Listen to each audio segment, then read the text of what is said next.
1991년 원격 조종 로봇이 체르노빌 4호기 석관 내부를 탐사하고 있었습니다. 카메라가 벽과 천장을 훑다가 이상한 것들을 잡아냈어요.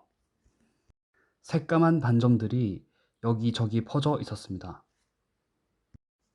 처음엔 방사선에 그을린 그을음이나 부식 흔적이라고 생각했어요. 그런데 샘플을 채취해 분석해보니 전혀 달랐습니다. 그것은 살아있는 곰팡이였어요. 지구에서 가장 강렬한 방사선 환경 중 하나인 그 공간에서 생물이 살고 있었던 겁니다. 석관 내부는 사람이 절대 들어갈 수 없는 곳입니다. 코리움 근처 일부 구역에서 측정된 방사선량은 시간당 8,000에서 10,000레트겐에 달했어요. 이 수치는 사람에게 수분 안에 치명적입니다. 그런데 그 안에서 곰팡이가 살아남았을 뿐만 아니라 놀라운 일이 일어나고 있었어요. 곰팡이들이 방사선이 강한 쪽을 향해 스스로 자라고 있었습니다. 마치 식물이 햇빛을 향해 뻗어 나가듯이요. 이게 어떻게 가능한 일일까요? 방사선은 생명을 파괴하는 것이지 생명을 이끄는 신호가 될 수 없다는 게 우리가 알고 있던 상식이었습니다. 1991년 석관 안의 그 검은 반점들은 그 상식의 첫 번째 균열을 냈어요. 이후 수십 년에 걸쳐 과학자들이 체르노빌 제한 구역을 탐사하기 시작했습니다. 넬리 자드노바 팀을 포함한 연구자들이 수십 차례 현장을 방문했어요. 그 결과 석관 내부와 주변을 포함한 제한구역 전체에서 200종 이상의 곰팡이가 확인됐습니다. 이 곰팡이들 중 대다수는 짙은 갈색이거나 새까만 색조를 띠었습니다. 석관 내부에서 가장 우세한 종은 클레다스포리엄 스페로스페라멈이었어요. 오염 수준이 가장 높은 구역에서 이 종의 밀도 역시 가장 높았습니다. 그 색깔의 정체는 멜라닌입니다. 우리 피부에도 있는 바로 그 색소예요. 그런데 이 곰팡이들의 멜라닌은 뭔가 다른 역할을 하고 있었습니다. 슈다노바 팀은 채취한 샘플에 직접 방사선을 쬐어보는 실험을 했습니다. 베타선과 감마선을 쏘자 균사 중 66%가 방사선원 방향으로 성장을 틀었습니다. 제한 구역에서 채취한 곰팡이 종 중 86%가 이 양성 방향 성장을 보였습니다. 연구팀은 이 현상에 이름을 붙였어요. 식물의 굴광성에서 빌려온 이름 방사선 굴광성, 영어로 라디오트로피즘입니다. 단순히 방사선을 견디는 게 아니라 방사선 방향을 향해 자란다는 뜻이에요. 직접 관찰에서도 마찬가지였습니다. 곰팡이가 방사선 흑연 파편이 있는 쪽으로 균사를 뻗는 모습이 확인됐어요.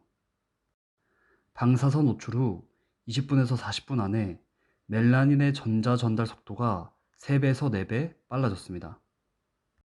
그렇다면 이게 어떻게 가능할까요? 멜라닌이 방사선에서 뭔가를 얻고 있는 걸까요? 그 신호 전달 메커니즘이 어떻게 작동하는지는 당시엔 완전히 미지의 영역이었습니다. 2007년 알베르트 아인슈타인 의과대학의 이케테리안 다드코바 팀이 처음으로 분자 수준의 실험에 나섰습니다. 이들은 멜라닌을 가진 곰팡이 2종을 이온화 방사선에 노출시켰어요. 그리고 무슨 일이 일어났는지 측정했습니다. 결과는 명확했습니다. 방사선을 쬐은 멜라닌의 NADH 환원 능력이 비조사 대조군보다 4배 높아졌어요. 방사선 처리된 균주의 콜로니 형성수는 약 2.5배 증가했고 14C 아세트산 흡수율도 약 3배 뛰었습니다. 이 실험이 보여준 건 방사선이 멜라닌 분자의 전자 구조를 바꾸고 그 변화가 세포 대사 활성으로 이어진다는 것이었습니다. 처음으로 실험 근거가 나온 순간이었어요. 단, 연구팀은 스스로 추가 조사가 필요하다고 명시했습니다. 다드코바 팀은 이 현상에 방사선 합성, 라디오신스시스라는 이름을 붙였습니다. 식물의 강합성이 엽록소로 가시광선을 화학에너지로 바꾸듯 멜라닌이 감마선을 에너지원으로 쓸 가능성을 제기한 거예요. 다만 이건 유추이지 실험의 결론이라는 뜻은 아닙니다. 광합성은 전자 전달계, 탄소 보정 같은 중간 경로가 상세히 밝혀져 있어요. 반면 방사선 합성의 중간 화학물질, 세포의 위치, 최종 산물은 정확히 확인되지 않은 상태입니다. 과학계에서는 방사선이 진정한 에너지원인지 아니면 대사를 촉진하는 보조 역할인지를 두고 논쟁이 계속됐어요. 한번 상상해보세요. 이 곰팡이가 방사선을 실제로 먹이처럼 활용할 수 있다면 그건 지구 생명체가 에너지를 얻는 방식에 대한 우리의 이해 자체를 흔드는 일입니다. 그래서 다음 단계는 지구를 넘어 우주로 가는 것이었습니다. 2018년 12월 스페이스X CRS-16 미션이 국제우주정거장으로 향했습니다. 그 화물 안에 아주 작은 페트리 접시들이 실려 있었어요. 스탠퍼드 대학 닐스 어버레스 팀이 설계한 실험이었습니다. 실험 구조는 단순했습니다.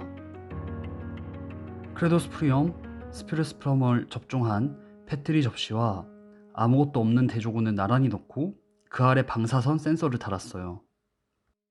ISS는 고도 400km에서 지구 자기권 보호가 약해지는 구역이라 지표면보다 높은 우주 방사선 환경이 펼쳐집니다. 약 30일, 622시간에 걸쳐 연속 측정이 진행됐습니다. 그리고 결과가 나왔어요.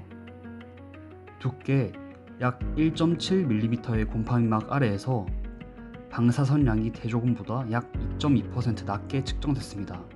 즉, 곰팡이가 방사선을 흡수했다는 증거였어요. 이 수치는 2020년에 사전 공개된 논문 기준의 결과입니다. 사용된 센서도 정밀 측정 장비가 아니라는 점을 연구팀이 함께 밝혔어요. 그래도 우주에서 곰팡이막이 방사선을 얼마나 막아주는지 숫자로 처음 확인했다는 점에서 의미가 컸습니다. 또 하나 흥미로운 수치가 있었어요.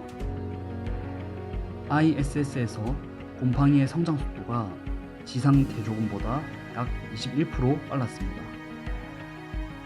방사선이 강한 환경에서 오히려 성장 이점이 나타난 거예요. 연구팀은 여기서 한 발 더 나아갔습니다. ISS에서 얻은 데이터를 바탕으로 화성에서 곰팡이를 통해 방사선을 막을 수 있을지 가능성을 미리 짐작해 본 거예요. 화성 표면의 연간 방사선 양은 약 0.67 SV로 추정됩니다. 연구팀 추산으로는 곰팡이로만 방사선을 가로막는 막을 만든다면 그 두께가 약 21cm는 돼야 사람을 보호할 수 있다는 계산이 나왔어요. 멜라닌과 화성흙을 반반 섞으면 약 9cm까지 얇아질 수 있다는 추산도 나왔습니다. 다만 이건 실제로 만들어서 측정한 결과가 아니라 작은 실험 결과로 더 큰 그림을 짐작해 본 계산이에요. 그러니까 정답이 아니라 우주 거주지를 설계할 때 출발점으로 삼을 수치 정도로 보는 것이 맞습니다. 그런데 왜 이게 중요한 걸까요? 기존 우주 방사선 차폐제는 발사 시 모든 질량을 함께 실어야 합니다. 화성까지 충분한 차폐제를 운반하는 데 드는 비용은 현재 기술로는 수십억 달러 규모로 추산돼요. 반면 이 곰팡이는 아주 적은 양의 포자만 가져가면 됩니다. 현지에서 영양분만 공급하면 스스로 자라고 손상돼도 알아서 다시 회복되는 살아있는 보호막이 되는 거예요. 우주에서 필요한 재료를 지구에서 다 보내는 대신 현지에 있는 자원으로 만들어 쓰는 방식, 영어로는 ISRU라고 부르는 접근법입니다. 멜라닌 자체도 흥미로운 보호막 소재예요. 멜라닌은 거의 모든 종류의 빛과 방사선을 흡수해서 그 에너지의 99.9% 이상을 열로 바꿔 흘려보내는 구조거든요. 나사가 화성 거주지 연구에서 이 가설을 주목하는 이유가 여기 있습니다. 그렇다면 같은 멜라닌을 가진 우리 인간은 왜 방사선에서 에너지를 얻지 못할까요? 체르노빌 곰팡이의 멜라닌과 우리 피부의 유멜라닌은 같은 계열의 분자입니다. 인간 멜라닌도 자외선을 흡수하고 99.9% 이상을 열로 방사해 DNA를 보호해요. 차이는 그 다음 단계에 있습니다. 인간 세포에는 방사선 에너지를 대사 경로로 연결하는 효소 시스템이 없어요. 그 경로가 어디서 비롯됐는지, 방사선 합성의 중간 분자가 무엇인지, 곰팡이가 방향을 어떻게 감지하는지, 이 세 가지 질문은 현재도 미스터리로 남아 있습니다. 같은 분자가 어떻게 이렇게 다른 운명을 걷게 됐는지 그 답은 아직 석관한 어딘가에 있을지도 모릅니다.